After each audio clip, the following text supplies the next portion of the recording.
When I was growing up, the comedians Harry Enfield and Paul Whitehouse, they played a couple of caricatured DJs called Smashy and Nicey, very popular on their TV show. And towards the end of the careers of Smashy and Nicey, they got relegated to the very late night radio show, and instead of their usual speed and enthusiasm with their delivery when broadcasting their radio show, they ended up whispering with kind of deeper pitched voices, and used that beautiful line, and a big hello to all you truckers out there. And it's the same sort of tonality that so many hypnotherapists talk with when they're doing hypnosis with their patients, with their clients, for some strange reason. I don't get it. I cringe at people with these kind of highly affected voices used for inducing hypnosis. I mean, you whisper when you want to keep something private, right? As a hypnotherapist, your voice can be a tool to be used for some effect. You know, that's understood.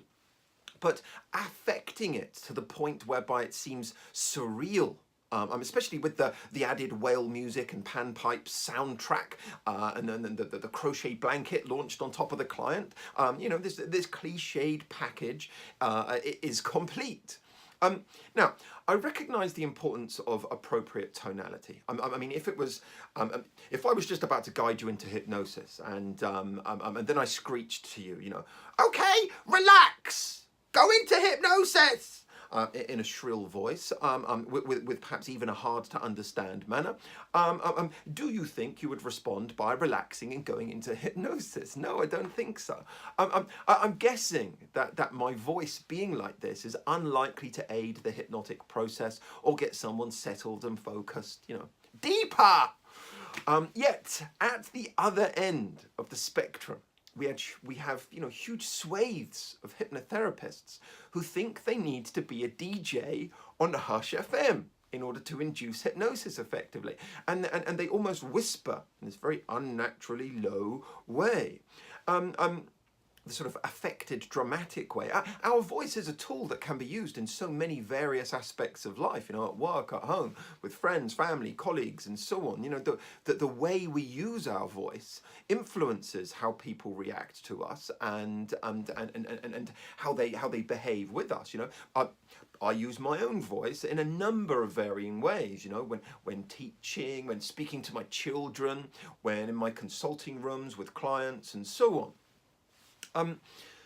To be a good hypnotist, I think it's important that you communicate effectively, and congruently. Congruently. That's, you're expressing who you are. Some hypnotists use a soft monotone, which I find quite boring. Others use a sing-song voice, and yet others use a natural but slower and lower tone of voice to induce hypnosis. Some hypnotists then even suggest, when speaking to a hypnotic subject, make suggestions that, my voice is very soothing and relaxing to you.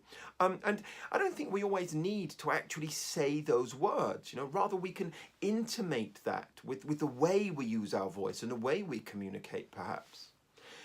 Of course, how you use your voice creates a reaction to everyone that you communicate with, and it can be used to your advantage with great results on certain occasions. I do recommend, as I said this earlier, I do recommend that you keep congruent.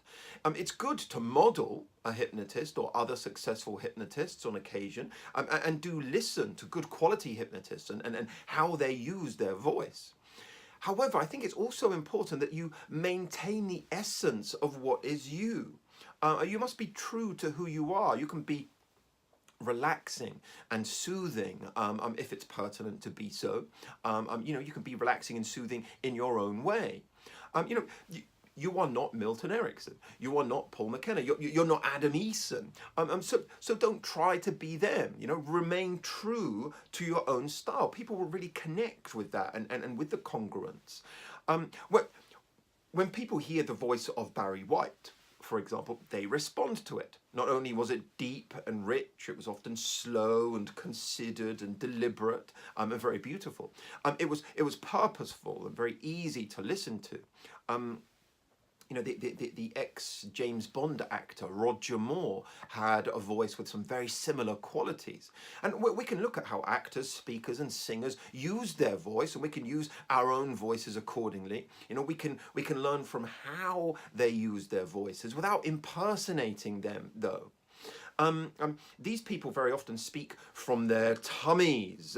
They speak from their abdomen, not from their throats or their noses or their chests.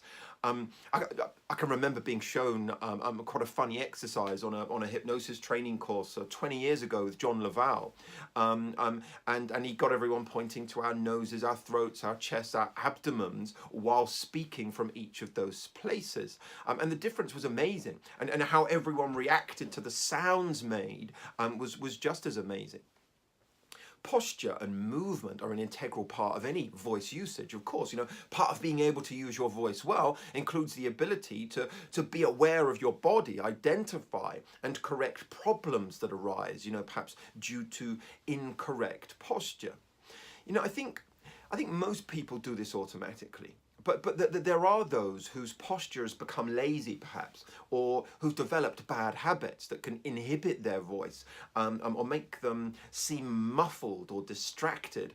So, if you keep your chin and your head up, your shoulders relaxed and your body relaxed, your voice is likely to project easier, more freely, without strain. One of the cornerstones of learning to use your voice is knowing how to breathe correctly and how to control your breathing so that it's used to optimum effect when you're speaking. For example, when we're born, our breathing is naturally correct. Babies can breathe and yell and scream with optimum effect because they use their lungs without conscious thought. As we grow older, some people become lazy in their habits, only using the upper part of the lungs, taking shallow breaths instead of usual ones. If you hold a finger close to your lips and breathe out slowly, the breath should be warm and moist, and you should notice the action of the diaphragm as you exhale. And this is the correct amount of breath used when singing normally. A singer doesn't always necessarily need to force or push air through the vocal cords to produce a good, strong sound. Though some do, of course, but doing so creates a lot of pressure against the cords, preventing them from operating correctly sometimes, which can also cause damage to the voice. So that the stomach area should move naturally inward toward the end of the breath. The stomach shouldn't be sucked in necessarily, as it prevents the diaphragm from working effectively. Instead, that abdominal area should remain expanded to the level it was when you inhaled, and you allow it then to gradually decrease naturally at the end of the breath. To relate this, that there's no evidence that suggests speaking in any particular way actually enhances hypnosis. Though we're all very aware of someone's mood through their breathing and voice usage. So why do we speak in that way?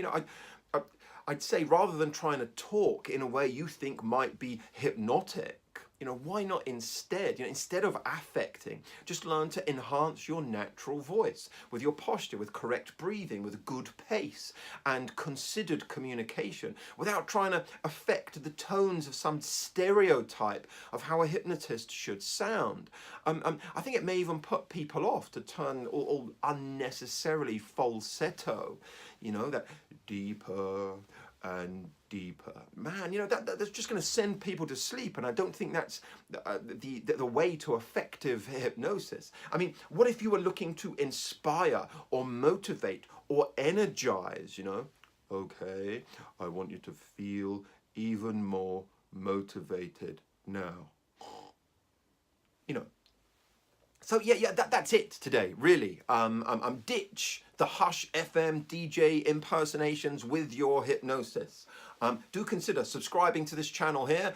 Visit my website. I'll be back soon. Toodaloo.